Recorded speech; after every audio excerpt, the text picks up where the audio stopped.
गौतम बुद्ध अपने ध्यान में बैठे थे कि वहां पर एक आदमी आया। यह आदमी अपने आलसीपने से बहुत ज्यादा परेशान था। आलसी आदमी गौतम बुद्ध से बोला, महात्मा जी मेरी मदद कीजिए, मैं अपने आलस्य से बहुत ज्यादा परेशान हूं। आप ही कोई उपाय बताइए जिससे मैं आलसीपन से छुटकारा पा सकूं। गौतम बुद्ध ने उस व्यक्ति से कहा, पहले मुझे यह बताओ कि तुम्हें क्यों लगता है कि तुम आलसी हो। आलसी आदमी बोला, सिर्फ मुझे नहीं, मेरे परिवार वालों को और मेरे आसपास के सभी लोगों को ऐसा लगता है कि मैं आलसी हूं। गौतम बुद्ध ने फिर उससे पूछा, क्या तुम जानते हो आलस्य होता क्या है? आलसी व्यक्ति बोला, नहीं मैं नहीं जानता, किंतु मैं इतना जरूर जानता हूं कि आलस्य बहुत बुरी चीज है। इसकी वजह से मुझे बहुत नुकसान हुआ है जीवन में। गौतम बुद्ध बोले, जिस परेशानी से तुम छुटकारा पाना चाहते हो, पहले उसके बारे में पूरी जानकारी ले लोगे तो उससे छुटकारा पाना आसान हो जाएगा। आलसी व्यक्ति बोला, भगवान इतनी बुद्धि तो मुझ में नहीं है, आप ही मुझे इस समस्या के बारे में जानकारी दीजिए। गौतम बुद्ध बोले, आलस्य एक मानसिक अवस्था है, एक विचार है जिसे जाने अनजाने में हम खुद ही जन्म देते हैं। आलस्य दो मूलभूत कारणों की वजह से ही जन्म लेता है, एक है शारीरिक और दूसरा मानसिक। शारीरिक कारणों में पहला कारण है गलत तरह का भोजन। हम सभी जानते हैं कि हमारे शरीर को भोजन से ऊर्जा मिलती है और यह ऊर्जा सजीव चीजों से मिले तो अच्छी, यानी कि प्राकृतिक रूप से जो हमें भोजन की वस्तुएं प्राप्त होती हैं, उनसे अगर यह ऊर्जा मिले तो हमारा शरीर इससे अच्छी ऊर्जा प्राप्त करता है। इससे उलट यदि हम निर्जीव वस्तुओं से ऊर्जा प्राप्त करते हैं तो यह हमें आलस्य की ओर लेकर जाती है। दूसरा कारण, हमारी शारीरिक गतिविधियां भी हमें आलस्य के चंगुल में फंसा सकती है। गौतम बुद्ध ने आलसी व्यक्ति को अपने शिष्यों की तरफ इशारा करते हुए कहा कि देखो, इनके चलने फिरने बैठने के तरीकों में तुम्हें कुछ अलग नजर आ रहा है। जब आलसी व्यक्ति कुछ समझ नहीं पाया तब गौतम बुद्ध ने उससे कहा, मेरे शिष्य जब भी बैठते हैं तो वे रीढ़ की हड्डी को एकदम सीधा रखते हुए बैठते हैं। चलते हैं तो उनके दोनों पैरों के बीच अच्छे से संतुलन बना रहता है, और जब वह सोते हैं तो उनका शरीर एकदम शिथिल रहता है।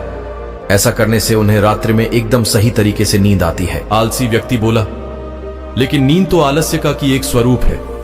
बुद्ध बोले, हां, अगर उसे ज्यादा मात्रा में लिया जाए तो। बुद्ध ने इस बात को आगे बढ़ाते हुए कहा, नींद कम मात्रा में लोगे तो तुम्हें अगले दिन थकान महसूस होगी, और ऐसा करने से ज्यादा आलस्य शरीर में आएगा। नींद ज्यादा लोगे तब भी यही परिणाम होगा। इसीलिए नींद को ना ज्यादा ना कम, एकदम सही मात्रा में लेना अति आवश्यक है। आलसी व्यक्ति बोला, हां, यह तो मैंने भी अनुभव किया है।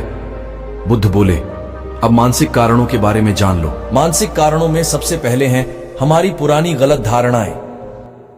अक्सर ऐसा होता है कि हम पहले जिन कामों में असफल हो चुके हैं, हमारे अंदर ऐसी भावनाएं बन जाती हैं कि हम उस काम में हमेशा असफल होते रहेंगे, जिस वजह से हमें उस काम को करने में आलस आता है। ऐसी धारणाओं से छुटकारा पाने का एकमात्र उपाय यह है कि हमें अपने मन को यह समझाना चाहिए कि पिछली बार हम जब उस काम में असफल हुए थे तो हम उसके बारे में जितना जानते थे, अब हम उस काम के बारे में उससे ज्यादा जानते हैं, क्योंकि असफल होने के बाद हम उससे काफी कुछ सीखे भी हैं। बुद्ध बोले, दूसरा कारण है आलसी और कामचोर लोगों की संगत। कई बार ऐसा होता है कि हम आलसी नहीं होते, मगर जिनके साथ हम रहते हैं हम उन जैसे बनने लगते हैं। इससे छुटकारा पाने का उपाय बहुत सरल है, कामचोर और आलसी व्यक्तियों से दूर रहो। ऐसे व्यक्तियों की संगत में रहो जो अपने काम को बड़ी लगन से करते हैं और तुम्हें कुछ सिखा पाए। गौतम बुद्ध ने तीसरा कारण बताते हुए कहा, यह कारण आलस्य के लिए सबसे बड़ा कारण है, काम को कल पर टालते रहना। यह कारण इतना शक्तिशाली है कि किसी भी व्यक्ति को बर्बाद कर सकता है। इससे बचने का सबसे आसान उपाय यह है कि जो काम जितनी जल्दी संभव हो उतनी जल्दी कर दिया जाए। गौतम बुद्ध ने आलसी व्यक्ति से एक सवाल पूछा, मान लो तुम किसी रेगिस्तान में फंस गए हो और तुम्हें प्यास लगी है, तो तुम क्या करोगे? आलसी व्यक्ति बोला, मैं जल्दी ही रेगिस्तान के आसपास कोई गांव की तलाश करूंगा या ऐसी जगह की तलाश करूंगा जहां पर मुझे पानी मिल सके। गौतम बुद्ध बोले, अगर तुम्हें काफी देर ढूंढने पर भी पानी ना मिले तब तुम क्या करोगे?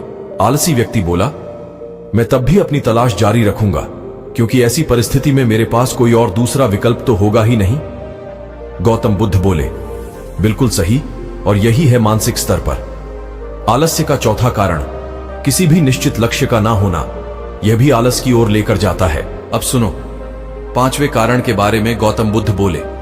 सोचो कि तुम्हारे पास काफी सारे सोने के दागिने हैं जो तुम्हें एक जगह से दूसरी जगह लेकर जाना है। तुम चलते चलते थक जाते हो और किसी पेड़ के नीचे बैठ जाते हो, और तभी तुम्हें दूर से तुम्हारी तरफ दौड़कर आ रहे डाकू दिखाई देते हैं। तो क्या तब भी तुम आलस करके वहीं बैठे रहोगे, या ऐसी परिस्थिति में तुम वहां से उठकर दौड़ने लगोगे? आलसी व्यक्ति बोला, जी मुझे वहां से दौड़ना ही पड़ेगा, नहीं तो मेरी जान और सोने के दागिने दोनों खतरे में पड़ जाएंगे। बुद्ध बोले, यानी कि तुम्हारे पास एक ठोस वजह होगी दौड़ने के लिए। यही है आलस्य का 5वां कारण, किसी भी काम के लिए ठोस वजह का ना होना। आलसी व्यक्ति महात्मा बुद्ध की बातों से संतुष्ट हुआ।